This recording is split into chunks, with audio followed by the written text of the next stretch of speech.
عارفين موتوسيكل الهوندا الان تي ال 700 حبيبي قلبي سيد. لاول مره كان نفسي اشوف الموديل الجديد بتاعه بره، اللي هو الموديل 2022 الان تي 1100.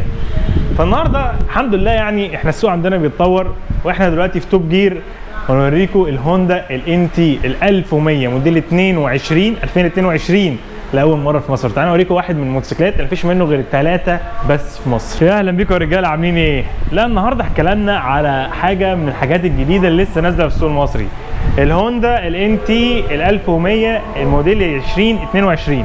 واحد من الموتوسيكلات اللي هوندا حاطه فيه جميع التكنولوجيا الجديده اللي كنتوا بتشوفوها في العربيات بس تتنقل في موتوسيكلات. سريعا كده عشان اخدكم في شكل سريع، احنا في توب جير وده واحد من المعارض الاوائل اللي تجيب لك الموتوسيكلات ال 2022 في سنه 2022. فخلينا اوريكم ونشوف، انا اشوف معاكم يعني التحديثات للموتوسيكل الجديد اللي نزل هنا ده. خلينا اوريكم كده حبه دلع بس الاول. بصوا يا جماعه الموتوسيكل ده بيشتغل ازاي يا سيدي على الروقان، والشاشه اللي محطوطه هنا بلس الشاشه اللي محطوطه هنا. بص 3 دي انتي حكايه.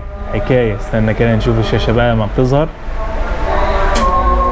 طبعا هنا في ماوس تقدر تتحكم فيه وتشوف الامور، وهو كده كده الشاشه دي باللمس، كل التفاصيل ظاهره عندك هنا، والال اي دي متدلع عندك هنا يا سيدي.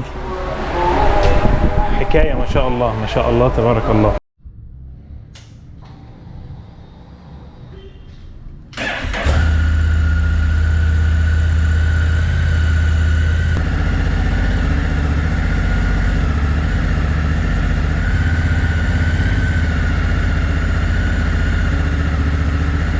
طب الموتوسيكل ده يا جماعه هو موتوسيكل من فئه التورنج، الموتوسيكلات اللي بتسافر مسافات طويله جدا، ومحطوط على نفس قاعده العجلات بتاعه الموتوسيكل الادفنشر القوي اللي هو الهوندا افيكا توين 1100.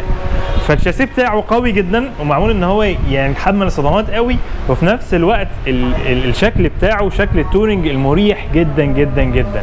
الموتوسيكل جاي بمحرك 1100 سي سي بيطلع حوالي 105 حصان. طبعا ده بيوصلك لسرعه 240 كيلومتر في الساعه. انا عايز اسافر بسرعه. الموتوسيكل ده متجهز بحاجات كتير جدا عشان يبقى تورنج، منها السكرينه الاماميه اللي تقدر تعدلها زي ما انت عايز، الشنط الجانبيه الهوندا اللي تقدر تشيل كل حاجه انت عايزها، وفي نفس الوقت الكرسي الطويل المريح ده. فالكرسي ده كمان بيخليك ايه على مسافات طويله تقدر تقعد براحتك. خلينا نتكلم بقى من جوه. عاملين لك ايه؟ عاملين لك شاشه هنا 6.5 بوصه بتدعم الابل كار بلاي والاندرويد اوتو، فكل الموبايل تقدر توصله هنا وتقدر تتعامل زي ما انت عايز على الشاشه وانت سايق. كمان حاطين لك هنا مثبت سرعه، تقدر تثبت السرعه بتاعتك انت ماشي على الطريق وتشيل ايدك وتفضل الموتوسيكل ماشي خلاص. طبعا عندك هنا بقى ايه حاجات كتير جدا للتحكم في الموتوسيكل، سواء بقى من الصوتيات او تتحكم في الموبايل او كل التفاصيل اللي انت عايز تتحكم فيها هنا. كمان عندك هنا في مكان للشحن. طبعا الموتوسيكل الجاي طبعا بفول ال اي دي، يعني الاضاءه الاماميه بصراحه يا جماعه خياليه جدا، وحاطه اللمسه بتاعه انطباع الشكل بتاع الهوندا الجديد اللي ممكن هتلاقيه هنا في الاكس اي دي في. السكوتر ده سكوتر ابداع جدا، هنكلمكم عليه في فيديو لوحده عشان الحكايه نسبيا هنا كبيره. الموتوسيكل اللي جايبينه طبعا بمساعدين مقلوبه، حاجه كويسه علشان تدي ثبات شويه على الطريق، ودبل ديسك امامي وخلفي تقريبا دي حوالي 320 الاماميه، واللي ورا حوالي 280. فبرضه الفرامل بتاعته قويه، وجاي معاه اي بي اس وتراكشن كنترول. اي بي اس ده نظام منع انغلاق الفرامل، وتراكشن كنترول بيمنع الزحلقه لو دوست بنزين على السرعات. بصوا يا جماعه شكل الموتور، دي واحده من اول المرات اللي في حياتي اشوف موتوسيكل موديل 22 زيرو واقف في معرض يعني. فانا عايز افرجكم الموتوسيكلات دي اللي بتجيلنا بعد فتره حاله الزيرو وعداد شرعي. تيجي طبعا الموتوسيكلات دي بنشوفها بعد شويه 10 سنين ولا حاجه. صراحه الموتوسيكل شكله رهيب، السوق جنزير ما شاء الله تبارك الله. طبعا هنا الشنط الجانبيه خليني اوريها لكم. طبعا الشنط الجانبيه ده المفتاح بتاعه، تفتح عن طريق ندخل المفتاح، تلف الموضوع، تفتح هنا هتفتح معاك ما شاء الله. طبعا الشنط كمان حاطين لك جواها شنطه عشان تشيل حاجاتك فيها، يعني تاخد حاجاتك بقى وتمشي. دي شنطه قماش او تبقى تحط حاجتك هنا وتقفل اللاجج دي على طول هنا. بصراحه ابداع يعني. تقفل ده كده خلاص، انت كده قفلت الشنطه. طلع بقى المفتاح بتاعك. طبعا الشاشه اللي هنا دي فيها مزايا كتير جدا، بس كمان اهمها ان هي بتوضح لك السرعه وحاله الهيتد جريب او السخانات المقابض اللي محطوطه هنا، والبلوتوث. ولو انت بالليل تخيل سايق في ضلمه، النور ده يجي هيعمي عينك ويقلل ان انت تقدر تشوف الطريق كويس. ولكن بص، لو حطينا ايدينا هنا على السنسور هتلاقي الساتوريشن او الاضاءه بتاعت الشاشه دي بتخف قوي.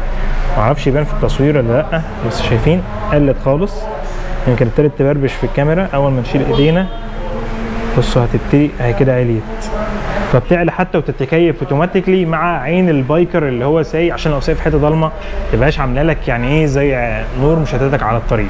تحت هنا في العدادات اللي بتعمل لك كل حاجه غير دي، يعني تقول لك الجير على الان او غيره، وعندك السرعه وحاجات زي الزيت وكل التفاصيل اللي محطوطه مش هنا، علشان دي لو انت موصلها بالموبايل او عامل اوبشنز كتير.